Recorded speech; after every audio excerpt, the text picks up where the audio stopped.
Girija madam பற்றி, Rajan sir பற்றி நான் கொஞ்சம் இன்ட்ரடக்ஷன் கொடுத்துக்கிறேன். கிரிஜா மேடம் இவங்க வந்து தியானத்துக்கு 26 இயர்ஸ் முன்னாடியே வந்திருந்தாங்க. ஸோ மேடம் வந்து அந்த டைம் ஒர்க்கிங்கு, ஆனாலும் கூட ஒரு ப்ரோக்ராமில் பத்ரி சாரை பார்த்தாங்க. ஸோ அப்போலேருந்து அவங்க தியானத்தை தொடர்ந்து செய்துகிட்டே இருக்காங்க. அவங்க ஸ்டார்டிங்கில் ஜாப் போவாங்க, குழந்தைங்கள பார்த்துக்குவாங்க, தியானமும் பண்ணுவாங்க. அப்போ ஸ்டார்டிங்லேயே வந்து தியான பிரச்சாரமும் செய்ய ஆரம்பிச்சிட்டாங்க. ஸோ கூடவே ராஜன் சார் ஃபுல்லாக சப்போர்ட் பண்ணுவாங்க. மேடம் வந்து வீட்டில் வேலை முடிச்சுட்டு மணிக்கணக்காக சாதனை செய்துகிட்டே இருப்பாங்க. அப்போ சார் தான் ஃபுல் சப்போர்ட் பண்ணுவார். மைசூரில் தொடங்கினாங்க, அதுக்கப்புறம் ஈரோடு, அதுக்கப்புறம் கோயம்புத்தூர், திருவனந்தபுரம், கோயம்புத்தூரில் பிரமிட் கூட கன்ஸ்ட்ரக்ட் பண்ணியிருக்காங்க, பெங்களூர்லேயும் கன்ஸ்ட்ரக்ட் பண்ணியிருக்காங்க. இந்த மாதிரி நிறைய ப்ரோக்ராம்ஸ்க்கு பத்ரி சார் கூட அவங்க போயிருக்காங்க, நிறைய டைம் ஸ்பெண்ட் பண்ணியிருக்காங்க. சாரை அப்சர்வ் பண்ணி அவர் என்னெல்லாம் பண்ணுறாரு இதெல்லாம் அவங்க நிறைய பார்த்துருக்காங்க, ஃபிசிக்கலாக லைவாக போயிட்டு. அதுக்கப்புறம் சார் வந்து மேடம்க்கு பெரிய தேர்ட் ஐ இருக்குது அப்படின்னு சொல்லுவார். ஸோ எங்கே ப்ரோக்ராம் நடந்தாலும், மெடிடேஷன் நடந்தாலும் முதல்ல வந்து மேடம் உங்களுடைய அனுபவம் சொல்லுங்கள் அப்படின்னு கேட்பாங்க. ஸோ இந்த மாதிரி மேடம் வந்து சார்கிட்ட ரொம்ப நெருங்கமாக இருந்து அவங்க நிறைய அனுபவங்களை சேகரிச்சிருக்காங்க. ஸோ ராஜன் சாரும் கூடவே இருப்பார். 2 பேருமே வந்து எந்த ஒரு சார் ஈவெண்ட்டையும் மிஸ் பண்ணதில்லை. தமிழ்நாடுல நிறைய ப்ரோக்ராம்ஸ் கண்டக்ட் பண்ணியிருக்காங்க. மேடம்க்கு ஒரு பட்டமும் கொடுத்துருக்காரு பத்ரி சார். அது என்னன்னா பிரம்ம வித்வரிஷ்டா அப்படின்ற பட்டமும் கொடுத்துருக்காங்க.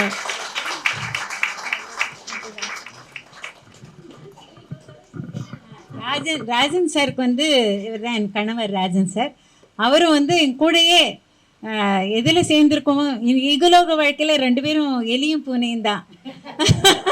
ஆனால் வந்து இந்த பரலோக வாழ்க்கை, இந்த தியானம் அப்படின்னு சொல்லும்போதே ஒரு இணை பிரியா நண்பர்கள் நாங்கள் 2 பேரும். எல்லாரும் அப்படி இருக்கணும்னு தான் நான் ஆசைப்படுறேன். அது வந்து எப்படி ஆயிடுச்சுன்னா, இந்த தியானம் வந்ததுக்கப்புறம் 2 பேர் ரொம்பவே அதனால் ஒரு இணை பிரியா நண்பர்களாக இந்த ஈகலோக வாழ்க்கையிலையுமே ஆயிட்டோம். அப்படி மாறிடுச்சு பாருங்கள். அந்த பரலோகத்தில் இருக்கிற சமாச்சாரத்தை தெரிஞ்சிட்டோன்னா நம்ம ஈகலோக வாழ்க்கை எப்படி மாறிடுது, ரொம்ப அற்புதமாக மாறுது. அதனால் வந்து அந்த மாதிரி ஒரு கரெக்டான ஒரு மாஸ்டர் நானும் பார்த்தேன், அவரும் என்னை பார்த்து அதுக்கு தான் பிளான் பண்ணியிருக்கோம், கல்யாணம் பண்ணிட்டோம்னு நினைக்கிறேன். ஸோ அப்படியாக வந்து இது ரொம்ப நல்ல சக்ஸஸ்ஃபுல்லாக போயிட்டுருக்கு எங்கள் 2 பேருக்கும். அது ரொம்ப நல்ல அண்டர்ஸ்டாண்டிங் வந்திருக்கு. அப்புறம் அவருக்கு வந்து தியான ரத்னா அப்படிங்கிற பட்டத்தை ரொம்ப காலம் முன்னாலேயே அவர் வந்து பத்ரிஜி வழங்கியிருக்காரு. எனக்கு வந்து 2018 எல்லாருக்கும் வந்து நிறைய பட்டங்கள் வழங்கினார். எனக்கு வந்து பிரம்ம வித்வரிஷ்டா அப்படின்னு சொல்லிட்டு அந்த பட்டத்தை வழங்கினார். பிரம்ம இதில் ஹைதராபாடில் வந்து இதில் நம்ம கர்த்தாலில் அந்த பிரமிடில் தான் ஒரு 2018 நடந்த இதில் தான் பண்ண 2018 தான் நினைக்கிறேன். அப்போ வந்து நாங்கள் போயிருந்த சமயத்தில் அந்த சமயத்தில் எனக்கு அதை வழங்கினார். அது என்ன அப்படின்னு கேட்டாக்கா, பிரம்ம வித்வ அப்படின்னு சொன்னால் பிரம்மவித் அப்படின்னு சொன்னாக்கா, அது சமஸ்கிருதத்தில் பிரம்மவித்னு சொன்னாலே போதும். ஆனால் நாம் சொல்ல ஒரு வித்தை அப்படின்னு சொல்கிறோம் இல்லையா, நான் ஒரு வித்தையை கற்றுட்ருக்காங்க, வீணை வித்தகன் அப்படின்னு சொல்லுவோம். அப்படின்னா வீணையில் ரொம்ப வித்வத்துவம், நல்ல பாண்டித்யம் அடைஞ்சவங்க, நல்லா வீணை வாசிப்பாங்க அப்படின்னா வீணை வித்தகன் அப்படின்னு சொல்லுவோம். அந்த மாதிரி இது வித் அப்படின்னு சொன்னாலே ஒரு வித்தை, அதாவது ஒரு அற்புதமான ஒரு கலை. அந்த பிரம்ம வித்தை அப்படிங்கிறது எல்லாத்துலேயுமே ஒவ்வொரு கலைக்கும் ஒரு வார்த்தை இருக்குது. அது போல் பிரம்ம வித்தை அப்படின்னாக்கா தியானம் அப்படின்னு அர்த்தம். வரிஷ்டானா தன் வசப்படுத்தி இருக்கிறவங்க அப்படின்னு அர்த்தம். தியானத்தை தன் வசப்படுத்தி இருக்கிறவங்க, அதனால் அவங்களுக்கு வந்து நிறைய முன்னேற்றங்கள் ஏற்பட்டு பலருக்கும் அதை சொல்லிக் கொடுக்கும் ஒரு நிலையில் இருப்பாங்க அப்படிங்கிற அர்த்தம். இது வந்து இதில் ஆண்களுக்கு சொல்கிறது பிரம்மரிஷி அப்படின்னு சொல்லுவாங்க. பிரம்மர்ஷி அப்படின்னு சொன்னாக்கா அதே தான் அர்த்தம். அதே தான் வந்து பெண்களுக்கு வந்து பிரம்மவித் ரிஷ்டா அப்படின்னு சொல்லிட்டு நிறைய பெண்மணிகளுக்கு கொடுத்தாங்க. அதில் எனக்கு கூட அவர்கிட்டேருந்து கிடைக்கும் அந்த பாக்கியம் கிடைச்சிது. அந்த பட்டம்ங்கிறது ஒரு பக்கம் இருந்தாலும் நம்ம எவ்வளவு தூரம் தியானத்தினால முன்னேறுறோம் அப்படிங்கிறது ரொம்ப ரொம்ப முக்கியம். தினமும் நம்ம முன்னேறிட்டே வரணும். நம்ம வந்து பின்னோக்கி கொஞ்சம் சறுக்கும் கண்டிப்பாக. ஏன்னா வாழ்க்கைங்கிற சமாச்சாரம் அப்படி தான் நம்மளை ஆழமாக பிடிச்சி வேறு பக்கம் இழுத்துடும். ஆனால் அப்படி நம்ம வந்து வீணடிக்காமல் இதில் காலை ஒரு காலை உள்ளே வச்சுட்டோம்னாக்கா 2 காலையும் சேர்த்து வைக்கணும். இல்லாட்டா ஒரு கால் அந்த பக்கமே இருந்துட்டுருக்கோம், தாண்டவே மாட்டோம். படியை எத்தனை ஜென்மமானாலும் அந்த படி மாத்திரம் ஒரு படி மாத்திரம் தாண்டி இருக்காது. அப்போ நம்ம அந்த அடைய வேண்டியதை அடையாமல் போயிடுவோம். இப்போ இந்த பிறவி எதற்காக எடுத்திருக்கோம் அப்படிங்கிற அந்த பயனை வந்து அடையாமலே போயிடுவோம். அதனால் அதை வந்து நம்ம இந்த ஜென்மத்தை நம்ம வந்து ஒருபோதும் வீணாக்கக்கூடாது. இப்போ எல்லாரும் தியானம் செஞ்சுருக்கோம், நல்லா செஞ்சோம் இல்லையா? எல்லாரும் தியானம் நல்லா இருந்ததா? ஆழ்நிலை தியானமாக இருந்ததா? Very good. Near about 1 hour செஞ்சுருப்போம், 40 நிமிஷத்துக்கு மேலேயே செஞ்சுருப்போம்னு நினைக்கிறேன். ரொம்ப நல்லா செஞ்சோம் எல்லாருமே தியானம். இது வந்து தியானம்ங்கிறது இதுக்குமா இப்படி கொஞ்சம் நேரம் இங்கே வந்து உட்காந்துட்டு அது மாத்திரம் இல்லை, திருப்பியும் போய் வீட்டுக்கு போய் பழைய குருடி கதவை திரடிங்கிற மாதிரி இருந்தாக்கா அது சரியாகாது இல்லையா? அந்த மாதிரி இருந்தோன்னாக்கா நம்மளுக்கு ஒரு பிரயோஜனமும் இல்லை. வீட்டுக்கு போனாலும் அதே நிலையை மனசில் எப்படி தியான சமயத்தில் எந்த எண்ணங்களுமே இல்லாமல் ஒரு நிலையை நமக்கு வந்திருக்கு இல்லையா? அதே நிலையை நம்ம வீட்டுக்கு போனாலும் நம்ம வச்சுக்கணும். அதை எப்படி வச்சுக்க முடியும்? அங்கே பலதரப்பட்ட சமாச்சாரங்கள் இருக்குது, இங்கேயான நிம்மதியாக இருக்குது, எந்த தொல்லையும் இல்லை. சமைக்கணுமா, அவங்களுக்கு காப்பி எடுத்து கொடுக்கணுமா, கதவை திறக்கணுமா, பெல் அடிக்குமா, செல்ஃபோன் அடிக்குமா, எவ்வளோ நியூஸு அதெல்லாம் பார்க்கணுமா, ஒன்றுமே இல்லையே.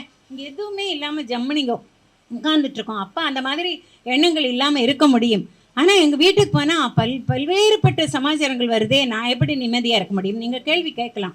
இதே கேள்வியை நானும் என்னை கேட்டுட்டேன். ஆனால் பத்ரிஜி திருப்பி என்ன சொல்வார்?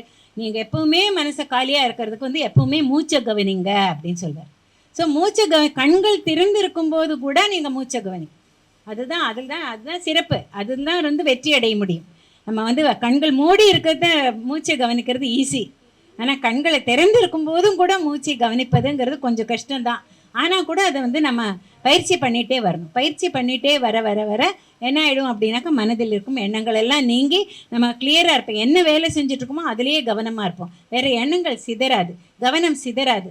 அதுக்கப்புறம் வந்து என்ன பேசணுமோ அதில் வந்து கவனமாக இருப்போம். பேச்சில் வந்து கவனம் இல்லாமல் இருக்கிறது தான் அடித்தள சின்ன பசங்க சண்டையிலேருந்து பெரிய மகா யுத்தமெல்லாம் நடந்த உலக மகா யுத்தங்கள் எல்லாம் நடந்தல, உலக மகா போர்கள், அதுக்கெல்லாம் காரணம் கூட அந்த பேச்சு தான்.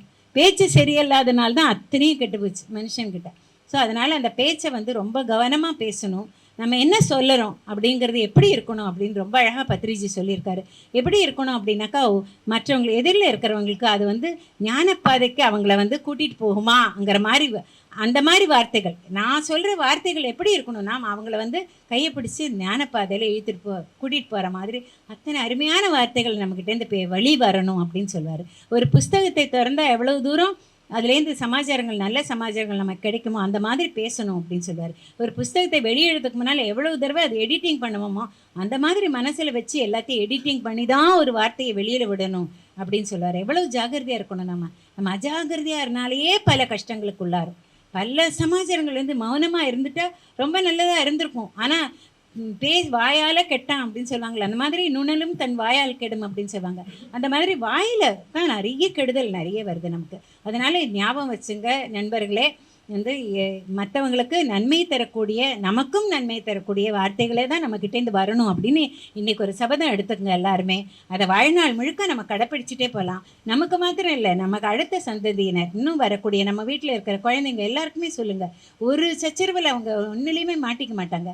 இது எப்படி தெரியுமா? எனக்கு ஒரு தடவை ஒரு இது வந்தது, ஒரு அனுபவம். அதை உங்ககிட்ட சுருக்கமாக சொல்லிடுறேன். வந்து நான் கேட்டேன், அகஸ்தியர் அப்பப்போ எனக்கு வந்து தியானத்தில் வருவார். வந்து தோன்றினப்போ இந்த கர்மான்னு இருக்கே, இதுலேருந்து எப்படி தான் மனுஷன் விடுதலை அடையிறது? ஒரு கர்மா விடுதலை அடைஞ்சிட்டு இன்னொரு கர்மாவில் மாட்டிக்கிறோமா? ஏன்னா உங்களோட கவனக்குறைவு தான் அப்படின்னு சொன்னார். இப்போ வந்து இந்த பக்கம் இங்கே இருக்கோம், ஆனால் இந்த செவத்துக்குள்ளெல்லாம் ஃபுல்லாக இது எலக்ட்ரிசிட்டி கரண்ட்டு பாஸ் ஆகிட்டு தானே இருக்குது, கரண்ட்டோடைய லைன் போயிட்டே தானே இருக்குது இல்லையா? இந்த ரூமுக்கு கூட நமக்கு கரண்ட் வேணும், அதெல்லாம் போயிட்டே இருக்குது. அந்த கரண்ட்டில் நாம் என்ன செய்வோம்? தெரியாதனமாக அந்த கரண்ட்டில் லீக்காக இருக்கிற இடத்துல போய் கை வச்சுடுவோம் கவனக்குறைவினால். அதுதானே ஷாக் அடிச்சிடுது நிறைய பேருக்கு இல்லையா? கவனக்குறைவினால் தானே. அதே மாதிரி தான் கர்மாங்கிறதும் அது பாட்டுக்கு இருந்துகிட்டே தான் இருக்கும். நாம் தான் கவனக்குறைவனால் போய் அதை தொட்டு விலைக்கு வாங்கிக்கிறோம் கஷ்டங்களை அப்படின்னு சொல்லி ரொம்ப அற்புதமாக எனக்கு வந்து சொல்லி தந்தார். ஸோ அந்த மாதிரி நம்ம எத்தனை ஜாகிரதையாக இருக்கணும் பாருங்கள். ஒரு வார்த்தையிலையும் நம்ம ஜாகிரதையாக இருக்கணும். தேவையற்ற பேச்சை பேசவே கூடாது. மாட்டேன், இன்னையிலேருந்து நான் தேவையற்ற பேச்சை பேச மாட்டேன் என்கிட்டேருந்து அந்த மாதிரி வார்த்தை வராது அப்படின்னு சொல்லி முடிவு பண்ணிக்கணும். யார் என்ன தப்பு நம்மளை பற்றி சொன்னாலும் சரி, எவ்வளோ இகழ்ந்தாலும் பரவாயில்ல, புகழ்ந்தாலும் பரவாயில்ல, எனக்கு அதுக்கும் சம்மந்தமே இல்லை. நான் எப்படி இருக்கணும், என் உள்ளே எப்படி இருக்கணும், என் மனசு எப்படி இருக்கணும் அப்படின்னு நான் தான் தீர்மானிக்க முடியும். அதை கிளியராக நான் தான் வச்சுக்க முடியும். என் உடம்பை நான் தானே அது அழுக்கு இல்லாமல் நல்லா தினமும் குளித்து க்ளீனாக வச்சுக்கிறேன். அதே மாதிரி என் மனசையும் நான் தான் ஆள முடியும். நான் தான் அதை அமைதியாகவும் சுத்தமாகவும் வச்சுக்கணும். மற்றவங்களை பற்றி இருக்கிற சமாச்சாரமெல்லாம் நம்ம மனசுக்கு அழுக்கு, அதை வச்சுட்டோன்னா மனசில் அழுக்கு. அது நன்மையாக இருந்தாலும் தீமையாக இருந்தாலும் ரெண்டுமே பிரயோஜனம் இல்லை. நன்மையாக இருந்தால் பொறாமை வரும், தீமையாக இருந்ததுன்னா கோபம் வரும். ரெண்டும் வந்திருக்கும் பாருங்கள். ரெண்டுமே தேவையில்லாது, ரெண்டுமே உற்பத்தி ஆகுது எங்கள் மனசுலேருந்து. ஸோ மனசை வந்து அப்பழுக்கு இல்லாமல் வச்சுக்கணும் அப்படிங்கிறது ரொம்ப ரொம்ப முக்கியமான விஷயம். எல்லோரும் தயவு செஞ்சு இதை வந்து கடைப்பிடிங்க. இந்த வீட்டுக்கு போனாலும் திருப்பியும் உங்கள் மூச்சையே கவனிச்சுட்டு வாங்க. மூச்சையை கவனிக்க கவனிக்க கவனிக்க உங்களுக்கு வந்து எந்தவித எண்ணமும் வராது. கையில் இருக்கும் வேலையிலையும், நீங்கள் பேசுகிற பேச்சிலையும், நீங்கள் சொல்கிற எண்ணங்களில் கூட, நீங்கள் எண்ணும் எண்ணங்களில் கூட ரொம்ப பெர்ஃபெக்ஷன் வந்துடும். ரொம்ப அற்புதமாக இருக்கும். நிம்மதியான அமைதியான எண்ணங்கள் தான் வரும். நேர்மறையான, அதுக்கும் மேலே அற்புதங்களை சிருஷ்டிக்கக்கூடிய அற்புதமான எண்ணங்கள் தான் நீங்கள் தக்க வச்சுக்குவீங்க. தேவையில்லாதெல்லாம் வெட்டி வீசிடுங்க. பெண்மணிகளுக்கெல்லாம் ஈஸியாக புரிஞ்சிடும். ஏன்னா காய்கறி வாங்கிட்டோம்னா எல்லாத்தையும் சமைக்கிறது இல்லை, அதை பார்த்து கட் பண்ணி தேவையில்லாத எரிஞ்சிட்டு தான் நம்ம சமையல் பண்ணுறோம். அதனால் வந்து தேவையில்லாத நம்மக்கிட்டேருந்து அகற்றணும் அப்படிங்கிற பாடத்தை நாமளும் படிச்சுக்கணும். நம்ம வீட்டில் இருக்கிற ஆம்பளைங்களுக்கும் அதை சொல்லிக் கொடுக்கணும். அப்போ தான் அவங்களுக்கும் தெரியும். ஏன்னா அவங்க வந்து உடனே கேட்டு வரமாட்டாங்க. ஆனால் வந்து அவங்ககிட்ட நம்ம நடந்துக்கிற முறையை பார்த்து பார்த்து எவ்வளவு திருப்பி திருப்பி சொன்னால் கூட தேவையில்லாத காதில் கூட வாங்க மாட்டேங்கிறா, திருப்பி பதிலே சொல்ல மாட்டேங்கிறாளே, நான் சொல்கிறது கேட்டுதா அப்படின்னா அப்படி ஆக்ஷனில் காமிக்கலாம்ல. ஓ சரி சந்தோஷம், நல்லா சொன்னீங்க அப்படின்னு சொல்லி பேசாமல் இருந்துடலாம். ரியாக்ஷனே கொடுக்கக்கூடாது. நல்லா தெரிஞ்சுக்கணும். அப்பப்போ நடிச்சுக்கணும். ஒன்றுமே இல்லை, முதல்ல ஆரம்பத்தில் கொஞ்சம் நடிப்பில் தான் ஆரம்பிப்போம். அப்புறம் அதுவே நம்மளுக்கு கைவந்த கலையாக போயிடும். ஸோ அதனால் கொஞ்ச நாள் அவங்க சொல்லும்போது கொஞ்சம் உறுத்தலாக தான் இருக்கும். ஆனால் சடார்னு பதில் சொல்லாமல் கொஞ்சம் நம்ம நடிச்சுட்டு நல்லா சொன்னீங்க, வெரி குட், என்னை பற்றி தப்பாக தானே சொன்னீங்க, ரொம்ப தேங்க்ஸ் அப்படின்னு சொல்லி சிரிச்சுட்டு அப்படி சொல்லி பாருங்கள். லூஸ் ஆகிடுச்சோ, என்னமோ தியானத்துக்கு போகிற அதனால தான் ஆயிடுச்சு போலருக்குன்னு நினைக்கட்டும், பரவாயில்ல, அப்படியே நினச்சி போட்டோம். ஆனால் நாளடைவில் என்ன ஆகிடும்னாக்கா, கரெக்டு அவள் தான் சரி அப்படின்னு சொல்லிட்டு அவங்களுக்கே தோண ஆரம்பிச்சிடும். இப்படி ஒரு மாற்றம் அவங்களுக்குள்ளே வந்தது, நானும் வரேன் அப்படின்னு சொல்லிட்டு அவங்கெல்லாம் வந்துடுவாங்க. ஸோ உலகமே இதுக்குள்ளே வரணும், உலகமே இந்த பிரமிட்குள்ளே வரணும். ரொம்ப அற்புதமான நாள் இன்றைக்கி, ரொம்ப அற்புதமான நாளை அவங்க செலக்ட் பண்ணியிருக்காங்க. நம்ம நாட்டுக்கு, நம்ம இந்தியர்களுடைய மனசில் இருக்கும், இந்துக்கள் கிடையாது, இந்தியர்கள் அத்தனை பேரோட மனசில் இருக்கிறது அந்த ராமர் கோவில் தான். அது எத்தனை வருஷமாக அது போயிட்டு இருந்தது. இப்போ நம்ம நாட்டுக்கே கிடச்சிருக்கிற வெற்றி இது. இந்த வெற்றி நாள் இன்னைக்கு நிஜமாக அத்தனை பேர் மனசுலையும் சந்தோஷத்தை ஏற்படுத்தக்கூடிய அற்புதமான நாள். இந்த நாளை வந்து நல்லா அவங்க செலக்ட் பண்ணியிருக்காங்க. ஸோ இன்னையிலேருந்து ராமராஜ்யம் தான். பத்ரிஜி எப்பவும் சொல்வார், ராமராஜ்யம் வரணும்னு சொல்லிட்டு. அதுக்கு வேண்டிய ஒரு பிரமிட் பார்ட்டி ஆஃப் இந்தியான்னு சொல்லிட்டு ஒரு பார்ட்டி கூட ஆரம்பித்தார். ரொம்ப கஷ்டப்பட்டார். அதில் நிறைய பேர் அதில் வேலை பண்ணாங்க. நிறைய பேர் தியானிகள் ஆகிட்டாங்க அதில். ஸோ அதனால் வந்து நம்ம இப்படி இதை வந்து நம்ம எடுத்துகிட்டு போவோம். நிறைய பேர் இதுக்குள்ளே வரட்டும். நம்மளால் ஆன உதவியை மற்றவங்களுக்கும் செஞ்சு நாமும் உதவி பெற்று நம்ம எல்லாரும் சிறப்பாக வாழறதுங்கிறது நம்ம கையில் இருக்குது. யாருக்கும் ஒன்றும் எதுவுமே சொல்லித்தர வேண்டாம். எல்லாருக்குள்ளேயும் அவங்கவுங்க பொக்கிஷமானது இருக்குது. ஆனால் அதை திறந்து பார்க்கல. நமக்குள்ளே இருக்கிற சமாச்சாரங்கள் நம்மளே திறந்து பார்க்கல. அதுக்குள்ளே நல்ல சாவி தான் தியானம்ங்கிற சாவி. ஓகே, போட்டாங்கன்னா டக்குன்னு திறந்துடும். உள்ளுக்குள்ளே பாருங்களேன், எவ்வளோ சமாச்சாரங்கள், நல்ல சமாச்சாரங்கள் உங்கள்கிட்டயே இருக்குது அப்படிங்கிறது உங்களுக்கே தெரிஞ்சு நீங்களே வியப்படைஞ்சிருவீங்க. ஸோ எவ்வளவோ கலைகள் உள்ளுக்குள்ளே இருக்குது. நம்ம பாட்டு பாடலாம், எவ்வளவோ சமாச்சாரம் கலைகள் எவ்வளோ இருக்குது. ஆயக்கலைகள் 64 இருக்குது. எவ்வளவோ கலைகள் இருக்குது. அதில் வந்து சார் சக்திதாசன் சார் தினமும் நிறைய எக்கச்சக்கமான கவிதைகள் எழுதிட்டே போவார். கண்ணதாசன் சார் கூட நண்பராக இருந்திருக்காரு. அவ்வளோ அற்புதமான கவிதைகள் எழுதுவார். அந்த மாதிரி எத்தனையோ டேலண்ட்ஸ் நம்மக்கிட்ட எல்லாம் இருக்குது. ஆனால் நம்ம ஒன்றும் அதை பிரயோஜனப்படுத்திக்கிறது இல்லை. தினப்படி ஏதோ சாப்பாடு செய்கிறோம், அதோடு நம்ம கடமை முடிஞ்சது அப்படின்னு நினைக்கிறோம். லேடிஸு ஜென்ஸ் வந்து வெளியில் போய் சம்பாதிச்சுட்டு வரோம், அதோட முடிஞ்சதுன்னு நினைக்கிறோம். நமக்காகன்னு வாழற ஒவ்வொரு நாள்லேயும் நமக்காகன்னு கொஞ்சம் ஒதுக்கி வச்சு நமக்காகவே நம்ம தியானம் செஞ்சு நம்மை நாம் முன்னேற்றிக் கொள்ளணும். அப்படியே முன்னேற்றும் போது பக்கத்தில் இருக்கிறவங்கெல்லாம் முன்னேறுவாங்க. அப்படி மொள்ள உலகமே முன்னேறிட்டு வந்துடும். அந்த மாதிரி ஒரு பெரிய ஒரு ராமராஜ்யம் வரப்போகுது. நாம் எல்லாம் தயாராக இருக்கணும். அதுக்காக எல்லோரும் தியானம் செய்யுங்க. உங்களுக்கு எல்லாருக்கும் என்னுடைய மனமார்ந்த நல்வாழ்த்துக்கள். அப்புறம் வந்து இந்த தியான பிரபஞ்சம் அப்படிங்கிறது ரொம்ப அற்புதமான புஸ்தகம். இது வந்து மாத இதழா இருமாத இதழா? இருமாத இதழ். இது வந்து எல்லார் வீட்லேயும் இருக்க வேண்டிய ஒரு பொக்கிஷம். இதை எல்லாரும் வாங்கி படிங்க. ரொம்ப நேரம் எல்லாம் ஆகாது, 10 நிமிஷத்தில் எல்லாத்தையும் படிச்சிடலாம். இல்லை அரை மணி நேரம் வச்சுங்களேன், தாராளமாக படிக்கலாம். ஒரு நாளைக்கு வந்து அரை மணி நேரமோ 1 மணி நேரமோ தியானம் செய்யுங்க, அரை மணி நேரம் புஸ்தகம் படிங்க, அரை மணி நேரம் எல்லாருடைய அனுபவங்களை கேட்டு அறிஞ்சுங்க. முடிஞ்சதுன்னா அது மாதிரி கேட்டு அறிஞ்சுங்க. டிஎம்சி சேனலில் போனீங்கன்னா அனுபவங்கள் கொடுக்குறாங்கன்னு நினைக்கிறேன். ஸோ அது மாதிரி பழைய அனுபவங்கள்லாம் கேட்டு அறிஞ்சுங்க. அப்படியாக வந்து இந்த பிரமிடுக்கு வந்தீங்கன்னா நிறைய பேரோட அனுபவத்தை தெரிஞ்சுக்கலாம். அப்படி அரை மணி நேரம் போதும், ஜாஸ்தி வேண்டாம். எதுக்குமே வந்து அதிகமாக இருக்கக்கூடாது, எதுவும் கம்மியும் இருக்கக்கூடாது. இந்த மிடில் பாத், அதான் கிராண்ட் மிடில் பாத் புத்தர் சொல்லியிருக்கிற அந்த மத்திய மார்க்கம், அதுதான் நல்லது. எல்லாத்துலேயுமே அதை கடைப்பிடிப்போம். இந்த புஸ்தகத்தை எல்லோரும் வாங்கி படிங்க. இதுக்கு வந்து சந்தாதார ராகங்கள் ரொம்ப அற்புதமான ஒரு புஸ்தகம், எல்லோரும் வாங்கி படிக்கணும்.